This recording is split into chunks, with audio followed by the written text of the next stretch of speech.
Okay guys, make sure to like, comment, and subscribe. Now, fasten your seatbelts. Here we go. Alright guys, I'm back again for number 2. Tonight it is September 15th and it is 11:19 p.m. Eastern Time. Well, this one will be a little bit shorter than the last one was, but at least I'll get caught up on some of these news items from the last few days. So let's just jump right into it. Now, I did already thank the following people here for their support and donations. I really appreciate it. So I don't think that I will do that again, but I will just jump right into the next news item because we've got a lot here. In fact, there's a lot more here than I will get to in this video. I can assure you of that. So let's look at this. Now, remember that the president ordered an end to critical race theory being taught in any of the anything federal. So, but the CDC ignores, this says CDC ignores presidential order and moves forward with critical race theory program, pushing Marxist garbage that accuses police of racism. This by Jim Hoft, and it was published September 14th, which was yesterday. So let's take a look at this. The same federal group that failed the nation and the world with their convoluted, unscientific, and destructive COVID-19 policies is moving ahead with their critical race theory program. This is despite President Donald Trump's ban just 10 days ago. I don't know how they get to ignore that, but I guess they are attempting to. Anyway, the CDC training claims that racism is a public health crisis and that systemic racism leads to police killings of unarmed Black and brown men and women. Investigative reporter Chris Rufo broke this news on Monday. And this is Christopher F. Rufo.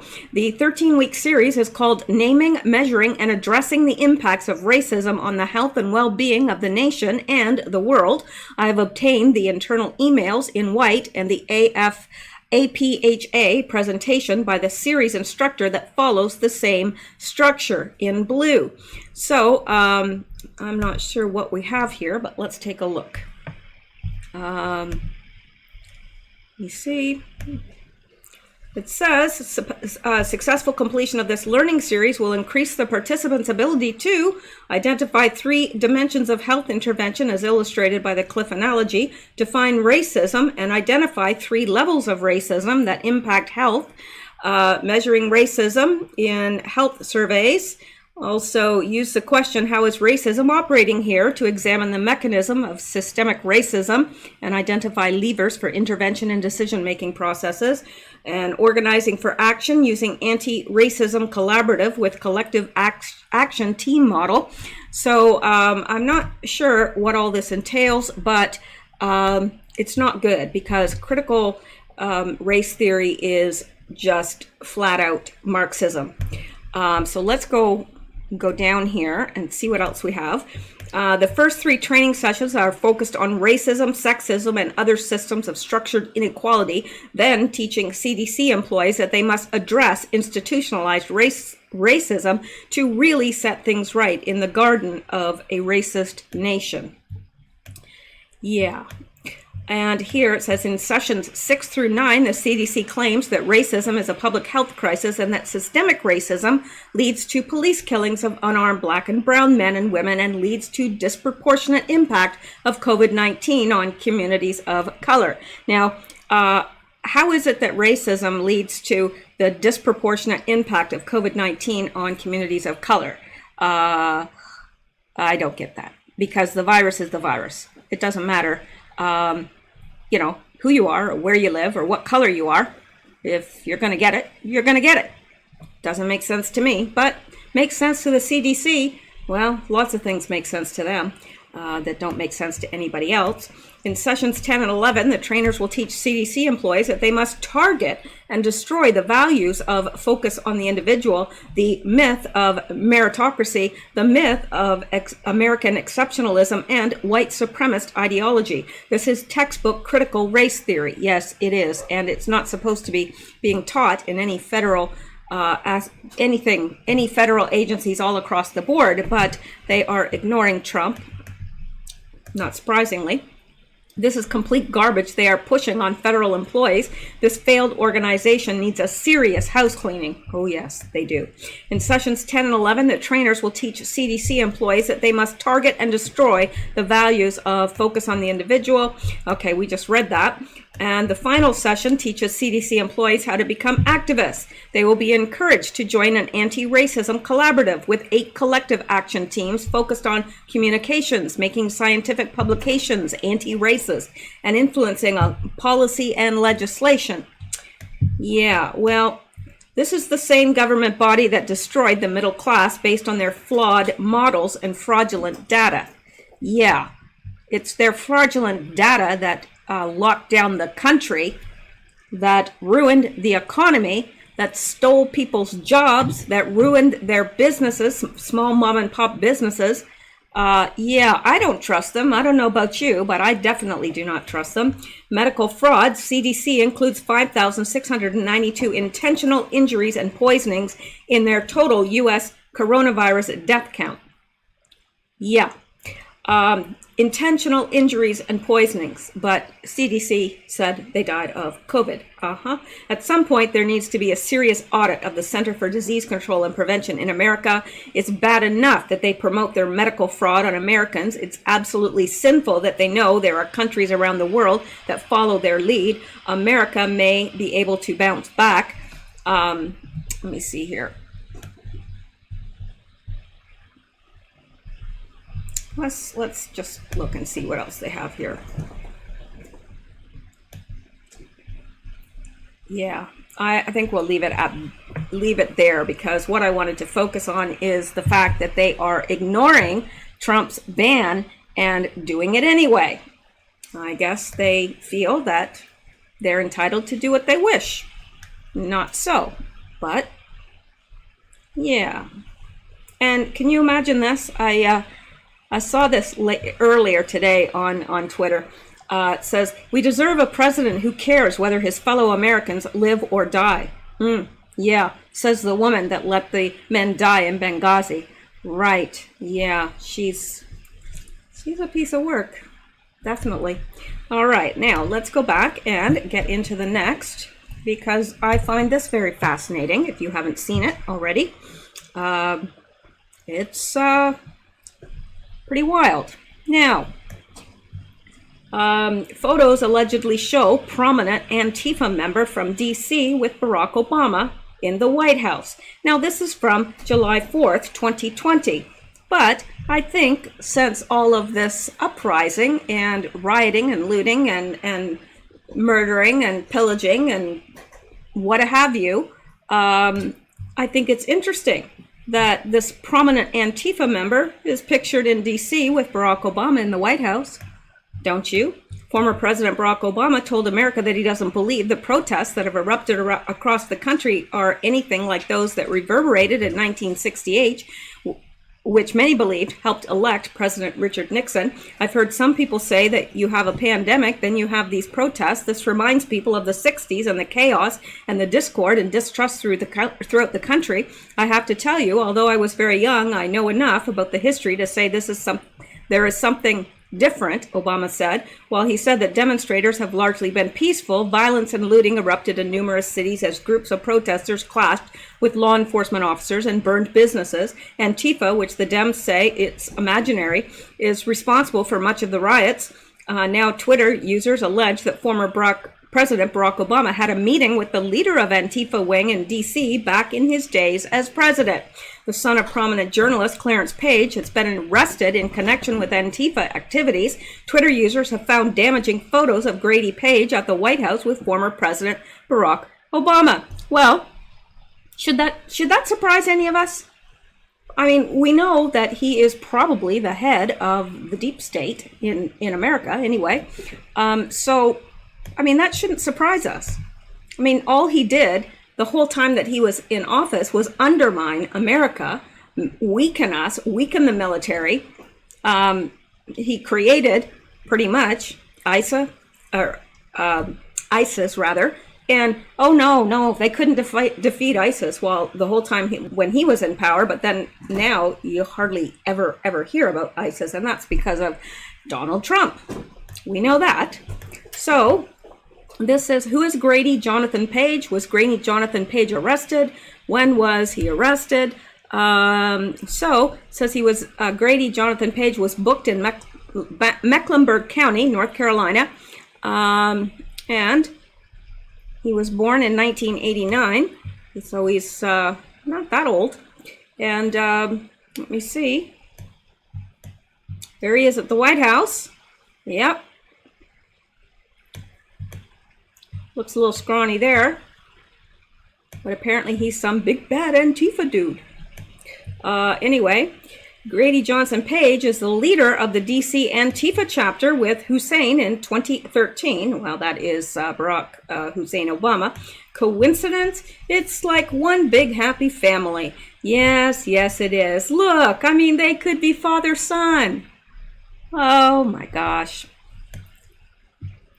Grady Johnson Page, close to Obama. Page, an Antifa domestic terrorist, was arrested in North Carolina. And there he is. So, there you go.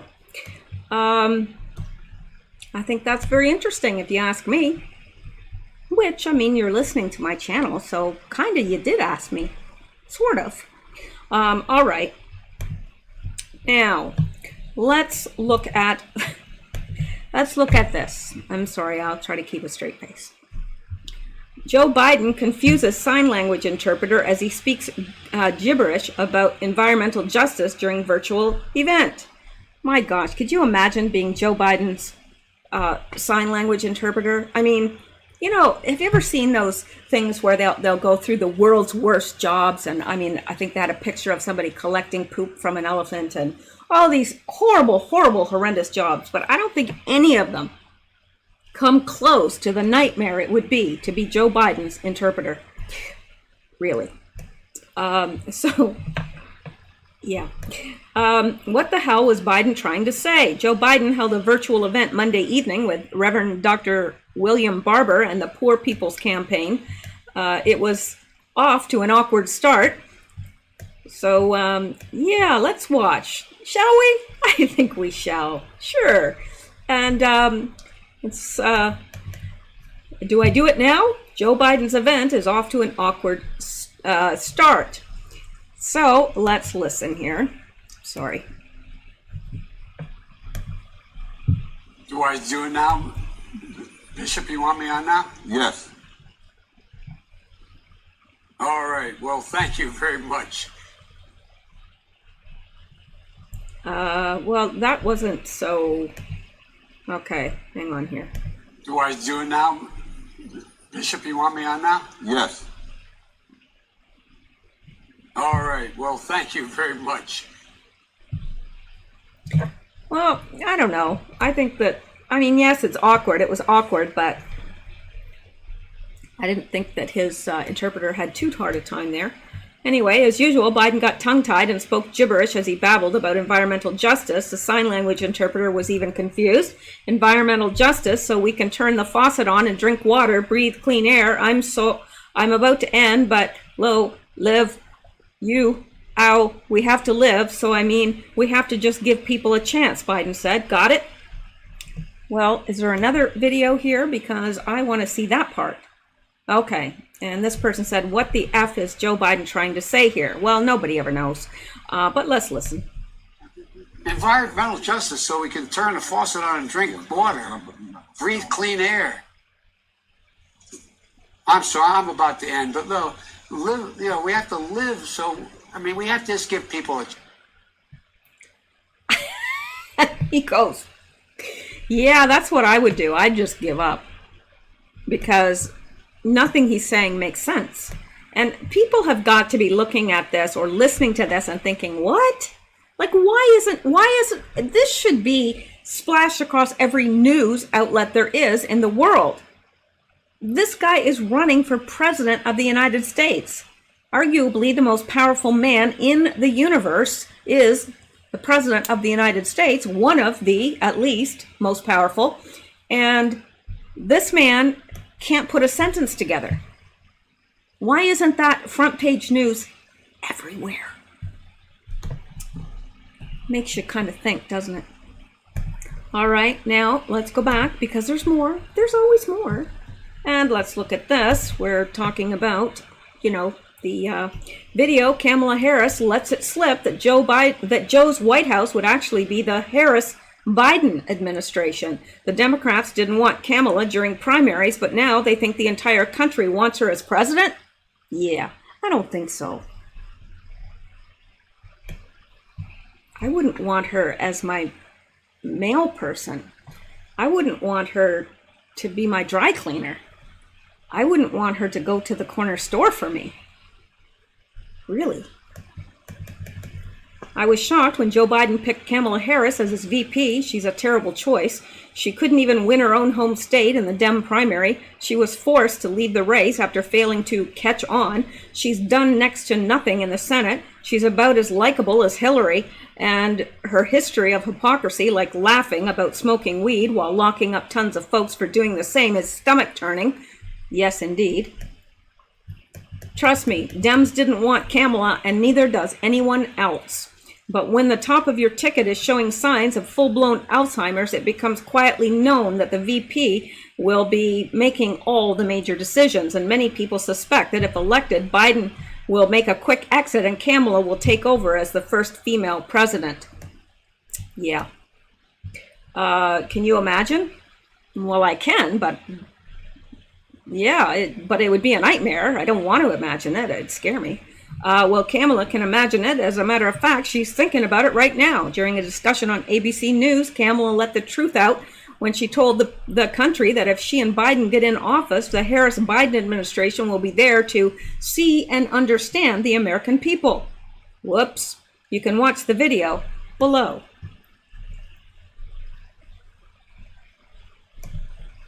You need to make sure you have a president in the White House who actually sees you, who understands your needs, who understands the dignity of your work, and who has your back. A Harris administration together with Joe Biden as the president of the United States, the Biden-Harris administration will have provide access to $100 billion in low-interest loans and investments for minority business owners. We will provide $15,000. Yeah, in order to do all that, they'll raise your taxes. And are you kidding me? You need somebody that understands you. I don't want somebody that understands me. I want somebody that will do the job of president of the United States and put the best interest of the entire nation first. That's what I want. Is that too much to ask? I mean, we have it now. Why would we switch now and go to, well, her? I don't know. We have to show up in record numbers to vote for President Trump. We need to just blow this whole thing out of the water so that the Dems can't try and tie the election up in court. With that said, the Biden-Harris or Harris-Biden ticket is probably the weakest, worst ticket I've ever seen. And yes, I'm including disasters Dukakis and Mondale in that assessment. I truly believe that the Dems didn't think it mattered who they put up because COVID and riots would have taken President Trump out. They were wrong, and now they're flailing. And while the idea of President Biden is awful, the idea of President Harris is 1,000 times worse. I don't think Kamala's flub will play out well for the Harris-Biden ticket. No, I don't either. But she has a lot of nerve. Yes, she does. I mean, she went nowhere as a presidential candidate. I mean, absolutely nowhere because nobody likes her. She's a hypocrite, a big-time hypocrite. Yeah, who is high on her own sense of power or whatever. It literally makes her high. I've seen her laughing about justice. Well, all right, let's look at this. Okay. Yeah, it says breaking. Puyallup PD arrests Jeffrey Accord in relation to the arson along 167 highway. In 2014, during an anti-police protest, Accord was charged with possession of a concealed weapon without permit, carrying a knife, and illegal possession of fireworks. So this is Seattle police arrest Ferguson protest after finding a cache of, let me see here.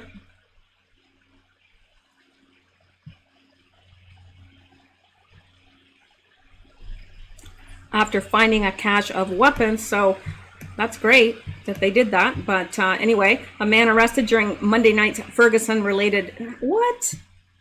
This is... I don't know where this came from, to tell you the truth. I just went, Ferguson? That's like from 2014. So disregard. I don't know. I don't know what I was thinking when I pulled that out there. Obviously, I wasn't. I can assure you I probably did that while I was in the throes of the flu. Because I was not thinking straight. All right, so yeah, let's just get rid of that. Now, let's look at this. I thought this was interesting. It's getting a little old now, but not too old. Just September 12th. That's a little old. 3 days. CHER called Donald Trump a mass murderer for his coronavirus response, saying the punishment for it is death in a deleted tweet. On Friday, the 74-year-old star issued a shocking all-caps rant on Twitter as she decried the Trump administration's handling of the COVID-19 crisis. Yeah, like we care what CHER thinks. Yeah, it says, too far. CHER calls Trump a mass murderer for COVID decisions and says the punishment is death in deleted tweets. Well, yeah, CHER, you don't get to decide that. Sorry. You know, I mean... You're good at entertaining, you're a good singer, but yeah, you don't get to decide stuff like that, you know, and I'm glad, really. So the star criticized Trump's handling of the pandemic, and here it is. It says there's a name for killing someone. It's called murder. If you murder more than one person, you are a mass murderer. Murdering, you know, more than one. If you murder two, that doesn't make you a mass murderer. But anyway, have it your way, CHER. If it's called murder, if you murder more than one person, you are a mass murderer. There are many punishments for different degrees of murder, but when someone knowingly murders people, the punishment is death. Trump's a mass murderer. Yes. Everybody likes the logic of a star. Yeah. These people are famous because they entertain, not famous for their intellect. Unless you're, you know, oh gosh, the guy that I listen to on Twitter, and my gosh, the name just flew right out of my head. Anyway, there's a blame for killing someone. Okay, we just read that. Trump's mass murder, she concluded before the statement was swiftly deleted. After removing the tweet, the If I Could Turn Back Time singer went on to pinpoint where she felt the president went wrong. Oh, like we're all on the edge of our seats waiting to hear that. Woo! Tell me, CHER, tell me where he went wrong.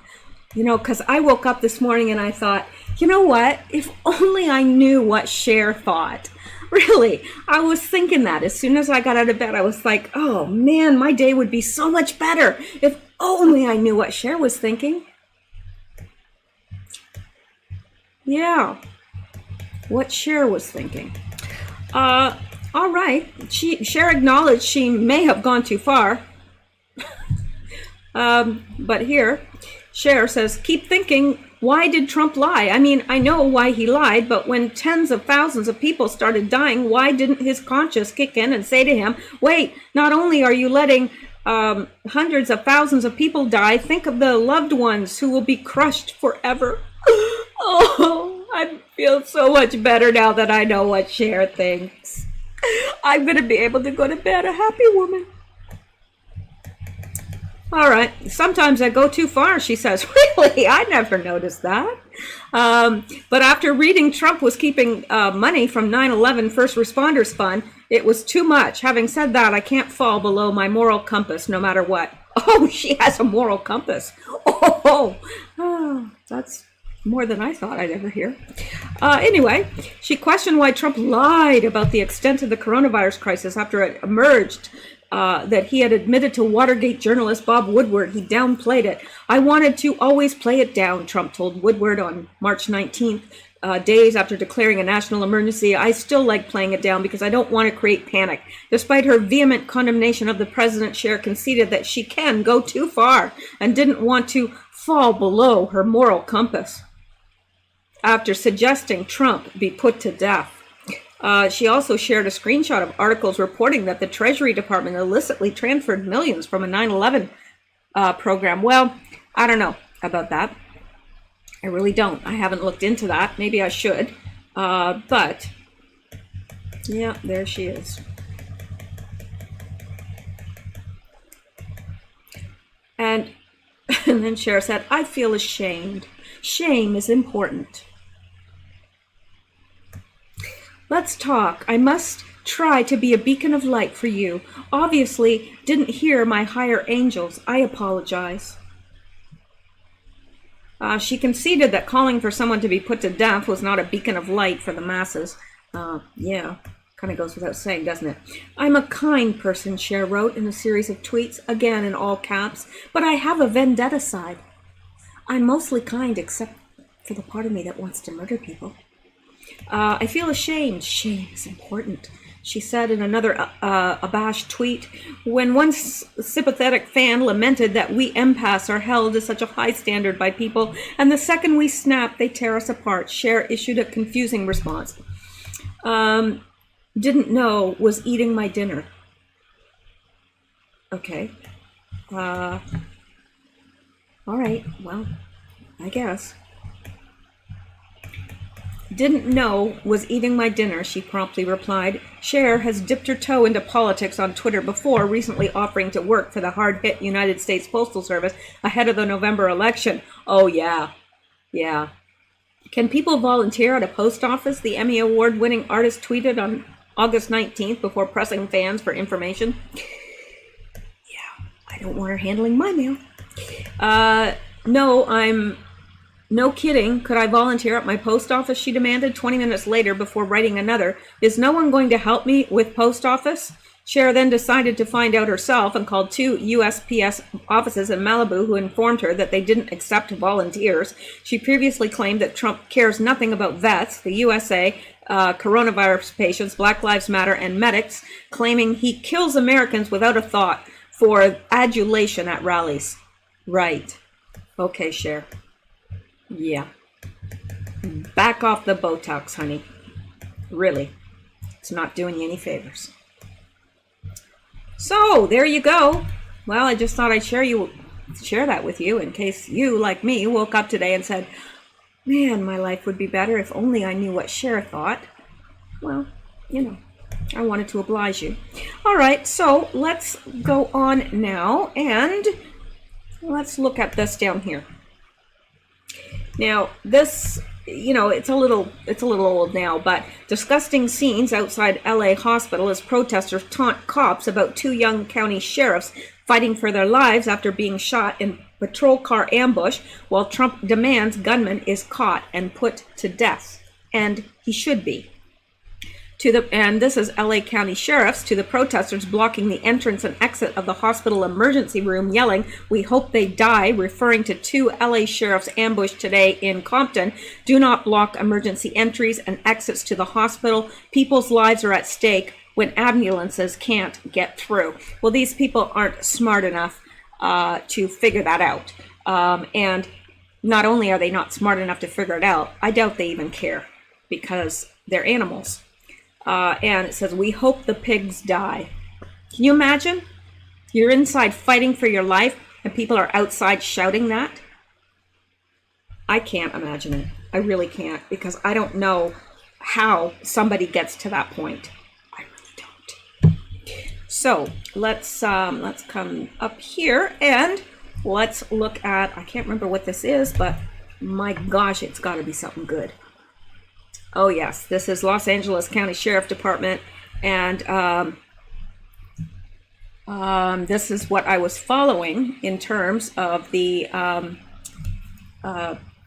report about the 2 police officers that were shot, and apparently they are, from what I've read, they are still alive but fighting. So yeah. Anyway, while our deputies are continuing to recover from being ambushed and shot multiple times Saturday night, the nation has truly shown how wonderful they are. It is heartwarming to receive letters, emails of support, cards, donation, and flowers every day since the shooting. That makes me happy. That makes me very, very happy because their lives matter. They do. They were doing nothing. They were sitting in their patrol car and were killed simply because that person didn't like police officers. And so look at all this. Our recovering deputies, their loved ones, and the entire LASD family can't thank you enough for showing us a tremendous amount of kindness. They've brought food, all sorts of flowers, everything. And I think that's wonderful. And let's look at this. Actually, you know what? I don't think I should, because this is, it's a video of them at the hospital shouting these things. I hope the pigs die and stuff. And you know what? I don't want to give them any more notoriety than they have. They don't deserve it, because that's what they want. They want it to be shown. They want everybody to see it. So, yeah. All right, let's look at this. And yeah.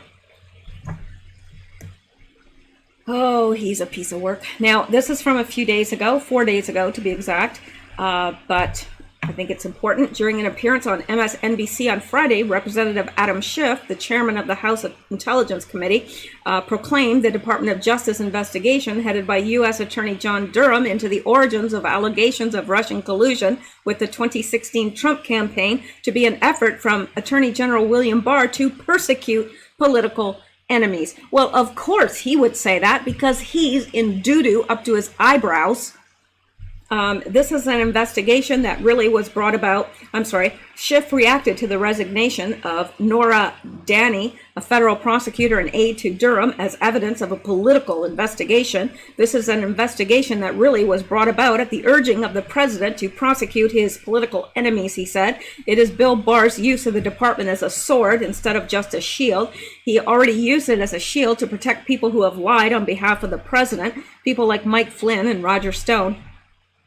Now he's using it as a cudgel to go after the president's enemy. But as Ken Delanian was outlining, it is extraordinary to imagine prosecutors going to interview intelligence community analysts about their work product. That just isn't done, and it isn't done for a good reason. Those analysts need to be able to speak truthfully and frankly, and it isn't really the job of federal prosecutors to be second guessing their analysis.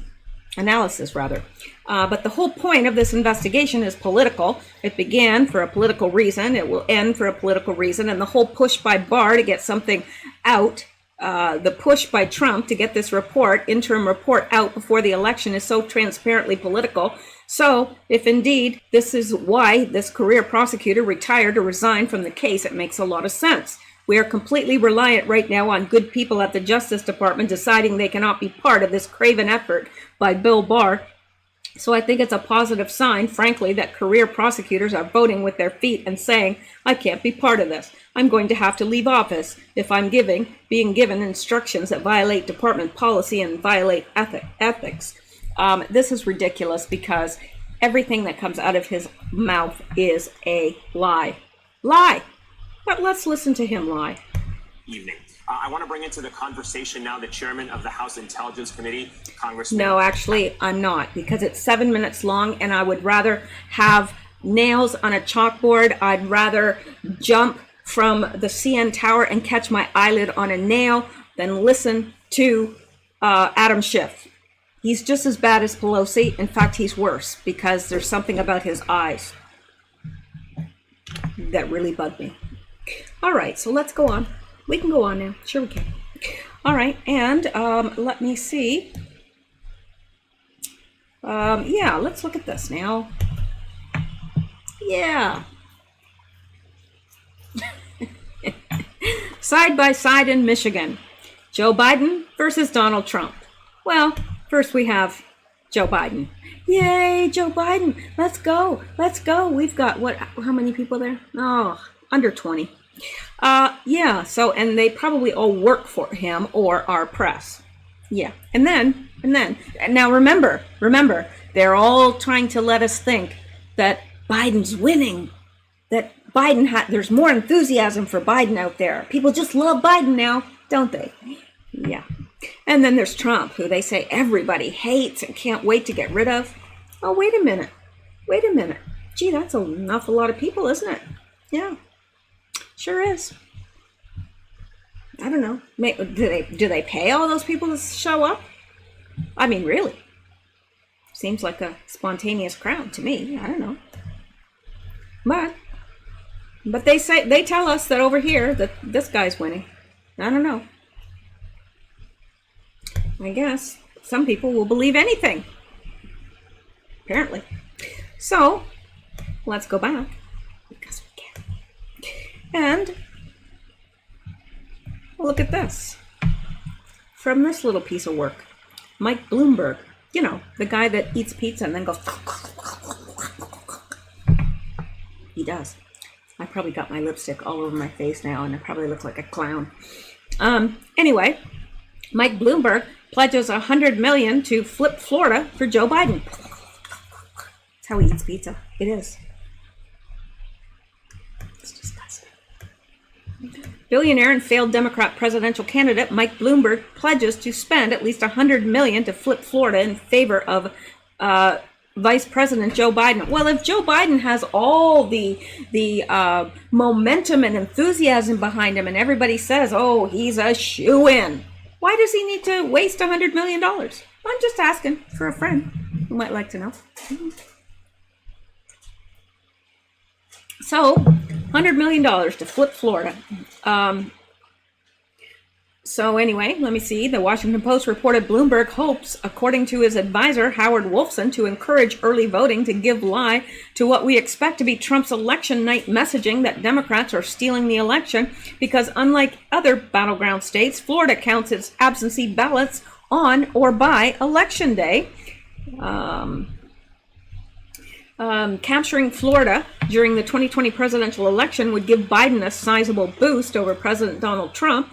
The Cook Political Report changed the prediction for Florida toward Trump as the report altered the state's rating from leans Democratic to toss-up. Many recent polls in Florida have shown the race for the state tightening between Biden and Trump. Bloomberg's $100 million commitment to help Biden take Florida rises as Hawkfish, an analytic firm funded by Bloomberg, claimed that Trump would likely appear to win the 2020 presidential election on Election Day, but may lose once mail-in and absentee ballots are counted. And you know why? You know why that is? Because they'll see how much Biden needs to win, and then they'll make up those ballots.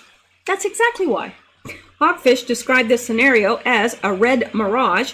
Bloomberg also pledged $60 million to help House Speaker Nancy Pelosi keep the House majority. Oh, please. Please, you have to be absolutely brain dead to do that. And just love giving up money, I guess. $60 million? My gosh, if I had it, I'd pay $60 million to get rid of her. Not rid of her. I'm just like out of politics forever. Bloomberg spent at least $600 million on his failed presidential campaign that lasted only 101 days. Kevin Sheekey told the Washington Post Bloomberg investment in Florida would allow Democrats to focus on other swing states. Voting starts on September 24th in Florida, so the need to inject real capital in that state quickly is an urgent need, Sheekey said. Mike believes that by investing in Florida, it will allow campaign resources and other Democratic resources to be used in other states, in particular the state of Pennsylvania, he added. Yeah, well, yeah, we don't think too much of Bloomberg either, do we? No. Not even a bit. He doesn't have any personality. He's got the personality of a fish. Anyway, I'm just saying. So he thinks that Biden's going to win Florida. Okay, not without massive cheating. All right, and well, let's come back here. Yeah, look at this. I like this, and you can't stop me from not liking it. Or you can't make me not like it. That's what I meant to say. All right, Giuliani's son considering New York City mayoral bid. Yes, that's what I say. Yes, go for it. My focus is going to be on how we can save New York City again.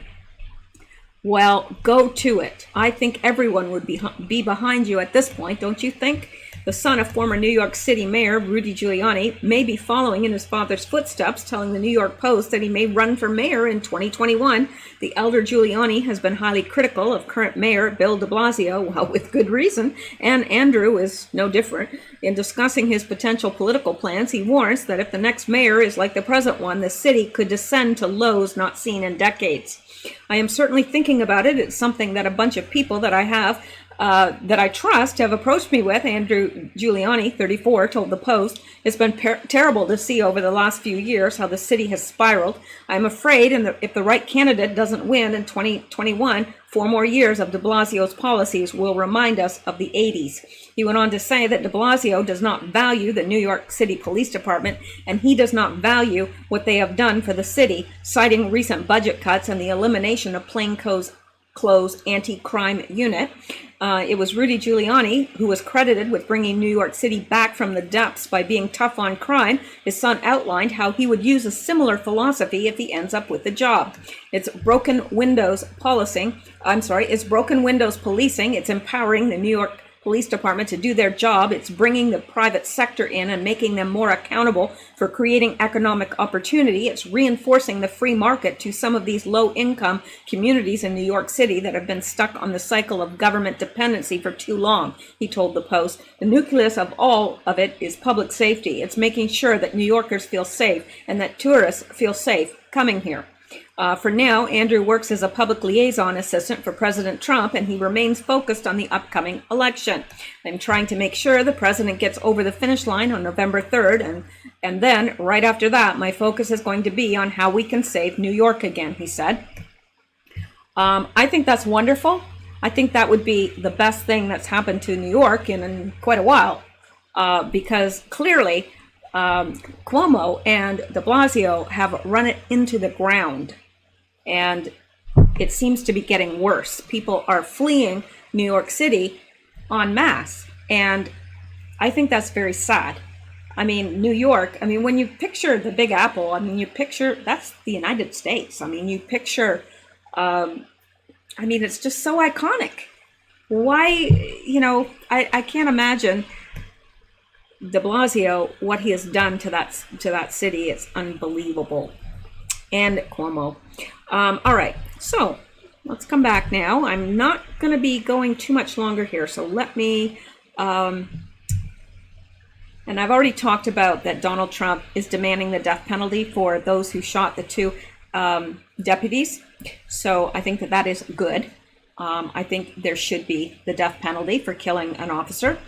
And I don't know what this is, but let's take a look at this. Oh, yes. The day 2 police officers are in the hospital after being ambushed and shot, Ilhan Omar is on TV advocating that we defund police and saying that Joe Biden will be responsive to policies she's pushing. You can't vote Democrat if you support police. No, you can't, because they are very much against the police. Now, this is 3 minutes and 5 seconds, and I'm not going to listen to her, move that hole in her face, because really, yeah, well, All right, and let's look at this, and then I'm going to be on to our feel-good story of the night. Trump has absolutely savaged Sleepy Joe. Joe Biden cannot leave our country because he doesn't really believe in our country. He just wants to go to sleep. So let's listen to this. Hang on here. I made one speech yesterday, but darling, they gave you the answers and the questions. I know, but that was a big strain because my eyes, I couldn't see the teleprompter. This guy is the worst. Joe Biden cannot lead our country because he doesn't really believe in our country. Right now, I don't think he believes in anything. He just wants to go to sleep. That's all. Please, darling, I want to go to bed. Yeah. I'm exhausted. I made one speech yesterday, but darling, they gave you the answers and the questions. I know, but that was a big strain because my eyes, I couldn't see the teleprompter. This guy is the worst. Joe Biden. Now, you gotta love this guy, really. I mean, he's the biggest troll there is, and I know a lot of people hate him for it, but he does speak the truth. I mean, he does it savagely, but he is in politics. It's what they do. Is it any less, or is it any more savage than what they've done to him? No, not at all. So what I'm going to do now is I'm going to come back and I'm going to get to the feel-good story of the night, and then I will be wrapping things up, but I'll be back tomorrow. Sure I will. Okay, let's take a look at this. And I think this is awesome. It's 10 shelter dogs who saved their owners' lives. I know, a lot of these have to do with animals, but animals just melt the deep, dark cockles of my heart, whatever they are. When most people adopt a rescue dog, they're seeking companionship from their new furry friend. These people got that and a second chance at life thanks to their shelter dog. Found on a highway, his family wouldn't be alive without him.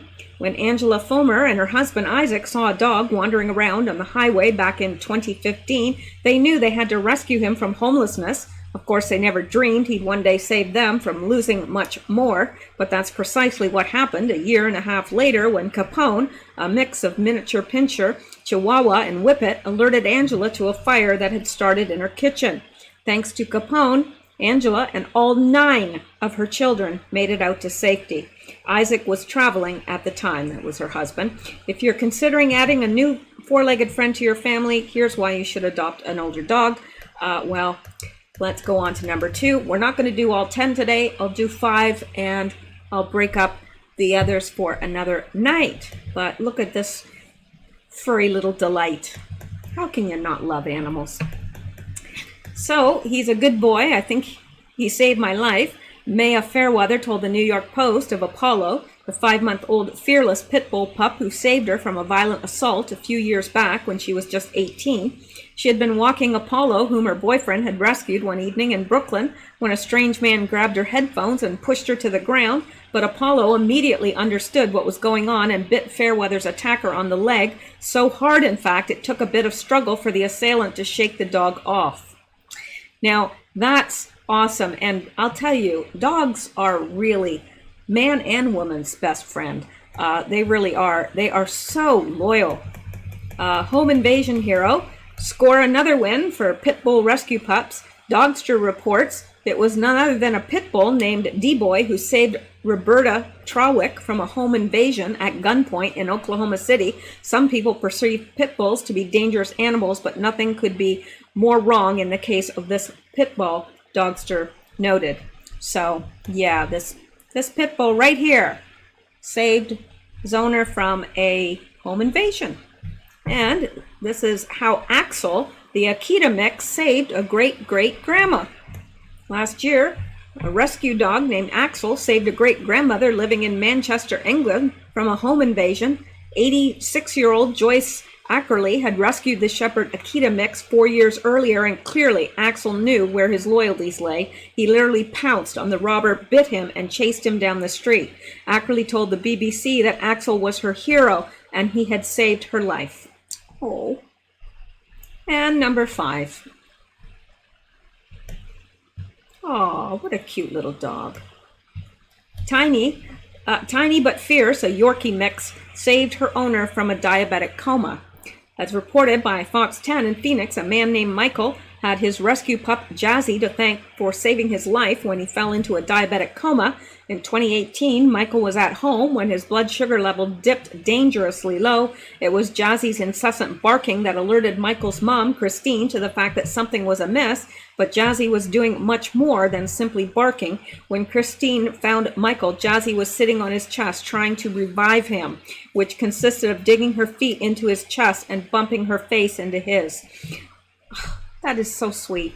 And you know, cats will do that as well. Cats have saved owners. Now, I don't know if a cat's ever saved an owner from a home invasion, but certainly has saved owners, alerted them to smoke in the house, and so forth. So animals are very, very loyal, and they will, if at all possible, try to save your life. So anyway, they are always grateful. I'm telling you, shelter animals are so grateful when they're rescued. Or in the case of Sammy was thrown out of a balcony of an apartment, and he ran off into the woods. And a friend, and well, he had a little sister too that he protected, and a friend and I rescued him. And let me tell you, he knows he was rescued. He is the most grateful, loving cat. And Xander had been in the shelter for 5 months. Nobody would take him, and I don't know why, because he's a delightful little cat. Now,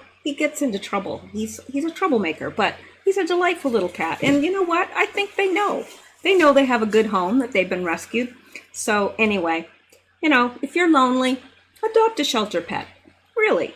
It'll give you many, many laughs, unconditional love, and a lot of happiness. So anyways, guys, that is it for tonight. I will be back tomorrow, and I hope you guys have a wonderful evening, that you sleep well, stay safe, and keep seeking truth, because deception bites.